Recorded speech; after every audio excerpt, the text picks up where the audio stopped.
மகளிருக்கு 5000 ரூபாய் உரிமை தொகை வழங்கியது மக்களுக்கு சர்ப்ரைஸ், விரோதிகளுக்கு ஷாக்.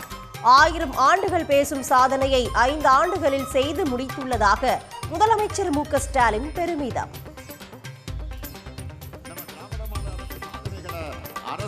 சாதனைகளை அரசாக இருக்கிற காரணத்தினால பழனிசாமி அவர்கள் இவ்வளவு வேதனையோட புலம்புறதுக்கு காரணம் இதுதான். 1000 ஆண்டுகள் நின்று பேசுகிற சாதனைகளை 5 ஆண்டுகளை செஞ்சு முடிச்சிருக்கிறோம். அரசியல்வாதி எப்படி இருக்கக்கூடாது என்பதற்கு உதாரணமாக இருப்பவர் எடப்பாடி பழனிசாமி. பாஜகவின் கிளை கழகமாகவே அதிமுக மாறிவிட்டதாகவும் மு.க. ஸ்டாலின் விமர்சனம். பாஜக கிளை கழகம் ஆயிடுச்சு. இப்போ பாஜகவின் கிளை கழக செயலாளராக இருக்கக்கூடிய பழனிசாமி அவர்கிட்ட இருந்தாலும் பதில் வந்துச்சா? தமிழ்நாட்டுக்கும் தமிழ்நாட்டு மக்களுக்கும் பேசுறதுக்கு துணிவில்லாம முதுகெலும்பு இல்லாம கொத்தடிமை சேவகம் செஞ்சுட்டு இருக்கக்கூடிய பழனிசாமி எனக்கு சவால் விட்டு இருக்கிறாரு. இந்தியாவுடனான உறவை வலுப்படுத்த வங்கதேசம் விருப்பம். புதிய பிரதமர் தாரிக் ரஹ்மான் பதவியேற்பு விழாவுக்கு பிரதமர் மோடியை அழைக்க வாய்ப்பு. பெரும் எதிர்பார்ப்புக்கு இடையே T20 உலகக்கோப்பை தொடரில் இந்தியா பாகிஸ்தான் அணிகள் இன்று மோதல். பாகிஸ்தானை வீழ்த்தி சூப்பர் 8 சுற்றுக்குள் நுழையுமா இந்தியா?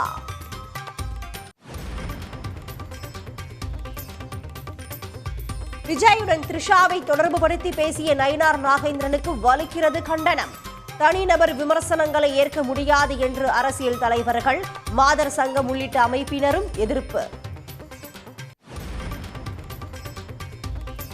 நயினார் நாகேந்திரன் பேச்சு வருத்தமளிப்பதாக வானதி சீனிவாசன் கருத்து. உள்நோக்கத்துடன் நயினார் நாகேந்திரன் பேசவில்லை என்று தமிழிசை சவுந்தரராஜன் ஆதரவு. திரு நயினார் நாகேந்திரன் அவர்கள் ரொம்ப அமைதியாக பண்பாக பேசக்கூடியவர். சட்டப்பேரவையில் கூட எல்லாரும் சொல்லுவாங்க, நானாவது கொஞ்சம் ஆக்ரோஷமாக அதாவது கொஞ்சம் பேசுவேன், பட் அவர் ரொம்ப ரொம்ப அமைதியாக நாகரிகமாக பேசக்கூடியவர். எதனால் செல்வி த்ரிஷா அவர்களை பற்றி அந்த மாதிரி ஒரு ரெஃபர் பண்ணாருன்னு தெரியல. எனக்கு அது கொஞ்சம் வருத்தமாக தான் இருக்குது. நிச்சயமாக என்னோட கருத்து நான் அவர்கிட்ட சொல்லுவேன். மரியாதைக்குரிய அண்ணன் நயினார் அவர்கள் பெண்களுக்கு மிகுந்த மரியாதை கொடுப்பவர். அவர் எந்த உள்நோக்கத்திலையும் பேசியதாக தெரியவில்லை. அப்படிதான் எங்கள்கிட்ட சொன்னார். அவர் எந்த விதத்திலையும் யாரையும் புண்படுத்த வேண்டும் என்றோ உள்நோக்கம் கொண்டோ பெண்களை இழிவுபடுத்த வேண்டும் என்றோ எண்ணம் உடையவர் அல்ல. திமுக வாக்குச்சாவடி முகவர் மாநாட்டிற்கு பின் ஜோலார்பேட்டையில் இருந்து ரயிலில் சென்னை திரும்பிய முதலமைச்சர் மு.க. ஸ்டாலின். முதலமைச்சருடன் உற்சாகமாக உரையாடி செல்ஃபி எடுத்து மகிழ்ந்த குழந்தைகள், பெண்கள் உள்ளிட்ட சக பயணிகள்.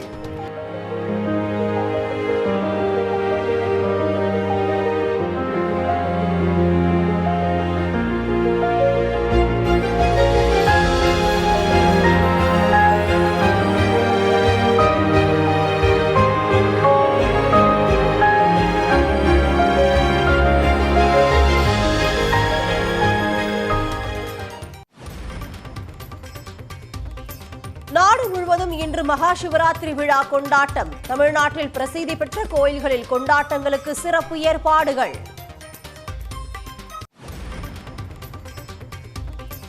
காரைக்காலில் அமித்ஷா உரையாற்றிய திடலுக்கு மேல் பறந்த ட்ரோன் கேமரா. தடையை மீறி பறந்ததால் சுட்டு வீழ்த்திய பாதுகாப்பு படையினர்.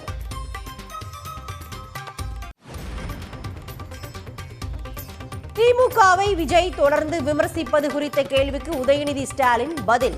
அண்ணாவே தன்னை பார்த்துதான் திமுகவை தொடங்கினார் என சொல்வார் என கிண்டல்.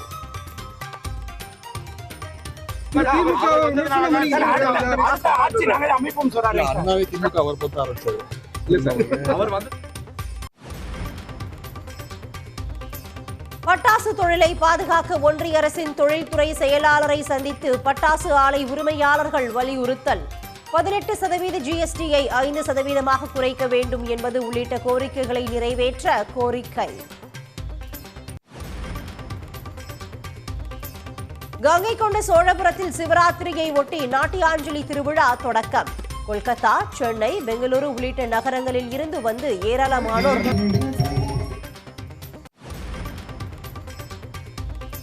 திருச்சி மாவட்டம் துவரங்குறிச்சி அருகே விளைநிலங்களில் புகுந்து காட்டெருமைகள் அட்டகாசம்.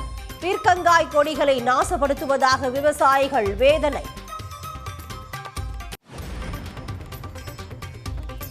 பூந்தமல்லி அருகே பழஞ்சூர் பாப்பான் சத்திரம் கிராமங்களை காணவில்லை என்று கூறி பொதுமக்கள் போராட்டம்.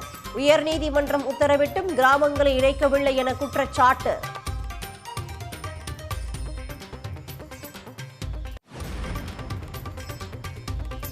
திருவண்ணாமலை, தஞ்சை, கரூர், வேலூர் உட்பட தமிழ்நாடு முழுவதும் உள்ள சிவாலயங்களில் மாசி மாத சனி பிரதோஷ சிறப்பு வழிபாடு.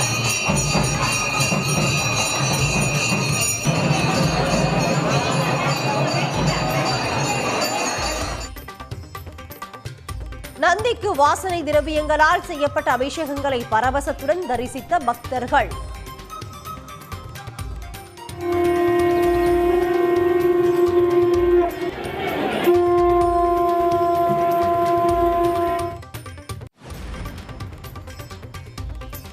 சென்னை கீழ்ப்பாக்கத்தில் இன்று வள்ளலார் மாநாடு. மாநாட்டில் புதிய அறிவிப்புகளை முதலமைச்சர் வெளியிட உள்ளதாக அமைச்சர் சேகர் பாபு தகவல். அதிமுக முன்னாள் அமைச்சர் நிலோஃபர் கபில் திமுகவில் இணைந்தார். முதலமைச்சர் மு க ஸ்டாலின் முன்னிலையில் கட்சியில் இணைத்துக் கொண்டார்.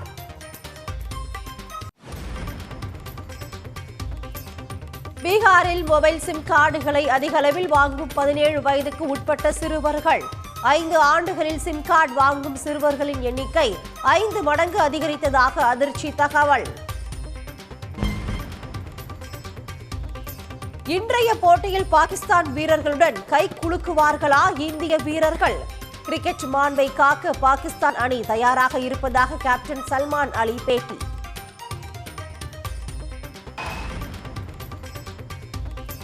விக்ரம் துருவ் நடிப்பில் வெளியான மகான் படத்தின் 2ஆம் பாகத்தை இயக்கும் திட்டம் உள்ளது.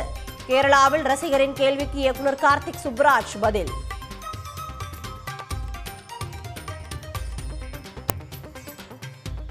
உடனுக்குடன் செய்திகளை தெரிந்து கொள்ள சன் நியூஸ் பெல் ஐகானை கிளிக் பண்ணுங்க.